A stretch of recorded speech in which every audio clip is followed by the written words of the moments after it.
আসসালামু আলাইকুম। এইচএসসি শিক্ষার্থীরা কেমন আছো? তোমরা যারা 26-27 পরীক্ষা দিতেছো, 26 সালে চট্টগ্রাম বোর্ডে এখনো পরীক্ষা হয়নি, আজকে হচ্ছে 25শে জুলাই।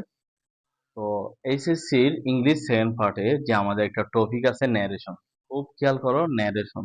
অনেকে ন্যারেশনকে প্যারেশন বলে, আশা করি প্যারেশন হবে না। আমার সবগুলো টপিক গুলো দেখলে আশা করি বুঝতে পারবে ন্যারেশন অনেক সহজ জিনিস।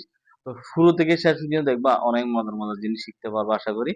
আজকে আমাদের ওখানে ন্যারেশন শেখার সময় একটা জিনিস শিখাবো, সেটা হচ্ছে পাঞ্চুয়েশন মার্ক। দেখো আমাদের পাঞ্চুয়েশন মার্ক গুলো অনেক সহজ হয়, কিন্তু আমরা অনেক সময় পারি না যদি ন্যারেশন থেকে দেই। ন্যারেশনের পাঞ্চুয়েশন গুলো অনেক কঠিন। ইনভার্ট কমা থাকে, কমা থাকে, ফুল স্টপ থাকে, অনেকগুলো এক্সক্লেমেশন থাকে। আর এমনি যদি ডায়লগ থেকে দিই তাহলে সহজ। তাহলে আশা করি আমরা প্রথম থেকে শেষ পর্যন্ত দেখবো ন্যারেশনে। এটা আমাদের দুইটা বোর্ড আছে, আমরা একটু দেখবো। ইন্টারেস্ট স্টুডেন্টরা দেখো একটু। আমাদের টপিক হচ্ছে narration English second part. Dinajpur board, sorry Dhaka board আর যশোর বোর্ড 13 সাল আছে এটা। এটা হচ্ছে এসসি লেভেলও ছিল। এসসি তোমরা যারা এসসি তে ছিল তারা তো ন্যারেশন করছো, তোমাদেরও ছিল। কোন একটা বোর্ড আছে দেখো। প্রথম আমরা ন্যারেশন করার সময় আমরা একটু দেখবো, প্রথম থেকে শেষ পর্যন্ত একটু পড়ে নেব, কোনটা কোন সেন্টেন্স সেটা দেখবো, লিসেনারকে স্পিকারকে এটাও ফাইন্ড আউট করবো, তারপর আমরা সহজে করতে পারবো। দেখো আমরা একটু করি আগে।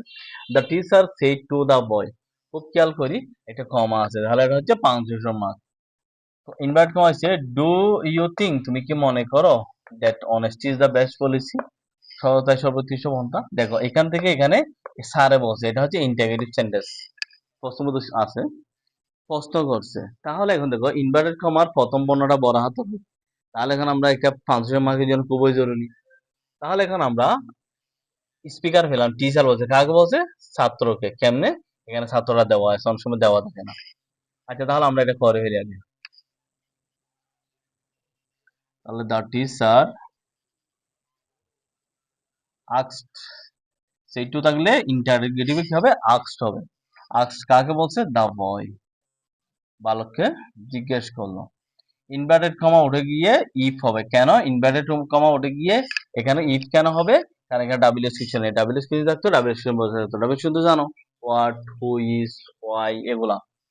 তাহলে ইফ। এখন আমরা ন্যারেশন করার সময় এখানে যত রকমের সেন্টেন্স থাকুক সবগুলো অ্যাসার্টিভ সেন্টেন্স হবে উত্তরের সময়। তাহলে কোন উত্তরের সময় অ্যাসার্টিভ হয়ে গেলে আমাদের সাবজেক্ট আগে বসে, বারো পর বসে। তাহলে ইউ আছে, ইউটা এখানে সাবজেক্ট। ডু ইউ, স্যার বলছে এখানে কাকে? ছাত্রকে। তাহলে ইউটা অবজেক্টের সাথে পরিবর্তন হয়। ইনভার্টেড কমার মধ্যে সব সময় শুধু ইউ থাকলে ইউটা পরিবর্তন হবে অবজেক্টের সাথে, আর ইউ ছাড়া যাই থাকুক সবগুলো হবে সাবজেক্টের সাথে পরিবর্তন। তাহলে ইউটা বয়ের সাথে পরিবর্তন হবে, আমরা হি লিখি। তাহলে একটু বয়টা কনফার্ম করে দিলাম। ডুটা অক্সিলারি ভার্ব উঠে যাবে, মূল ভার্ব এটা। থিংটা কি হবে? থট। থিং থট, ঠিক আছে। আচ্ছা, that honesty is the best policy. দেখো আমাদের honesty is the best policy একটা প্রভাব, প্রভাব বাক্যগুলো বরাবর বসে, এখানে কোনো চেঞ্জ হয় না, চেঞ্জ হবে না। দ্যাট ন্যারেশনের ক্ষেত্রে এগুলো কোনো চেঞ্জ হবে না,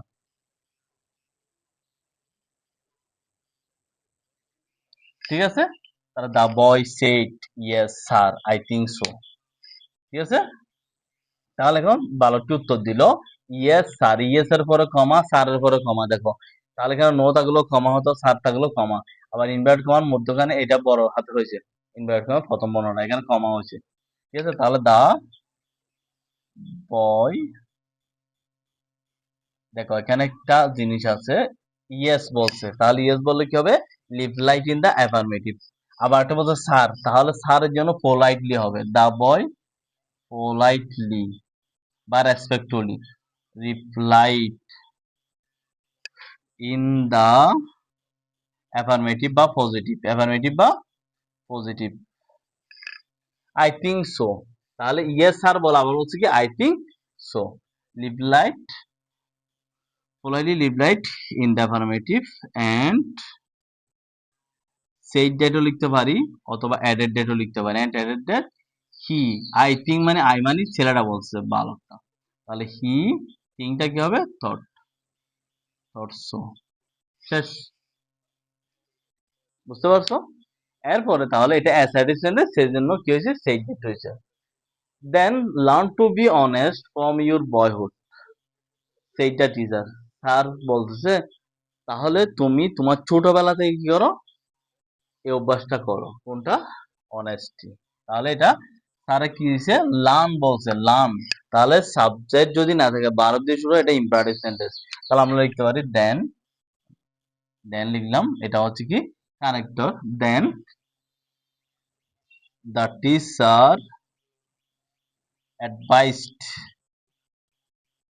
হিম, হিম মানে কি বয়, ভালোকে, টু লার্ন।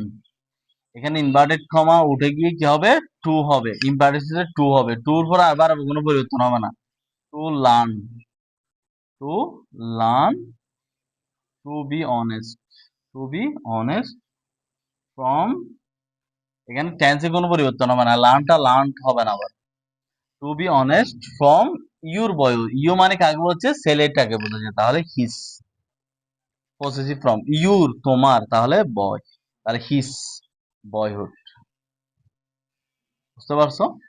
এরপরে বলছে কি, thank you sir said the boy, thank you sir said the boy, বালকটি বলো স্যার থ্যাংক ইউ আপনাকে।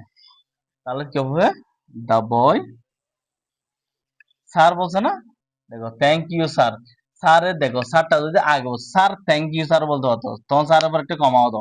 এই দেখো এখানে স্যারের পর কমা হয়েছে না, এখন স্যারটা পর বলছে কিন্তু স্যারের আগে একটা কমা হবে, এটা হচ্ছে পাঞ্চুয়েশন মার্ক। তাহলে the boy politely, politely thanked, thank আছে, এটা কি হবে, থ্যাঙ্ক ইট যুক্ত হবে, থ্যাঙ্কড হিজ টিচার। শেষ। ওয়েলকাম থাকলে ওয়েলকামড হবে, তাহলে থ্যাঙ্ক থাকলে থ্যাঙ্কড হবে, আর কোনো চেঞ্জ হবে না, এখানে সেড কিছু আসবে না। তারপর দেখো, may Allah grant you a long life said the teacher to the boy. তাহলে এখন এটা হচ্ছে অপটাটিভ সেন্টেন্স, আল্লাহ এখানে ইনভার্টেড কমা আছে, স্যার বলছে আল্লাহ তোমাকে কি করুক, দীর্ঘজীবী করুক। তাহলে দ্য টিচার কি হবে, প্রেইড অথবা উইশড, ইম্পারেটিভ সেন্টেন্স ইয়া, অপটাটিভ সেন্টেন্সে কি হয়, অপটাটিভ মানে কি কাউকে দোয়া করা, কামনা করা, বাসনা করা, তাহলে প্রেইড বা উইশড হয়। দ্যাট মে আল্লাহ, তাহলে আল্লাহটা আগে আসবে, আল্লাহটা আগে আসবে, মেয়েটা কি হবে, মাইট হবে। গ্রান্ট, ইউটা কার সাথে হবে, ছেলের সাথে, তাহলে সেটা কি, হিম হবে। গ্রান্ট ইয়ের অবজেক্ট, এ লং লাইফ। আশা করি বুঝতে পারছো। ন্যারেশন অনেক সহজ, যারা গ্রামার কিছুটা বুঝো তারা অবশ্যই পারবো। আর ন্যারেশন করা আমি মনে করি খুবই জরুরি, কারণ তুমি যখন ইন্টারে পড়ছো, তুমি একটু ছোট ভাইকে পড়াতে যাবা, ছোট বাচ্চাকে পড়াতে যাবা, 7 এখন ন্যারেশন আছে, 8 ন্যারেশন আছে, তখন তুমি কোথায় যাবা? আরো মজার বিষয় হচ্ছে, তুমি যে এটা করছো, এটা করার পরে তোমার দুইটা হবে, 5 মার্কও করা হবে। আবার 9-10 এর মধ্যে এখন ন্যারেশন তুলেছে, কিন্তু 5 মার্ক কিন্তু ন্যারেশনের থেকে আসে। তাহলে আশা করি বুঝতে পারছো কতটা গুরুত্বপূর্ণ। যারা ভিডিওটা ভালো লাগছে তারা শেয়ার করে দিবা, সাবস্ক্রাইব করে দিবা, আর যারা করছো তাদেরকে ধন্যবাদ, বেল আইকনে ক্লিক করে রাখবা। ভালো থাকিও।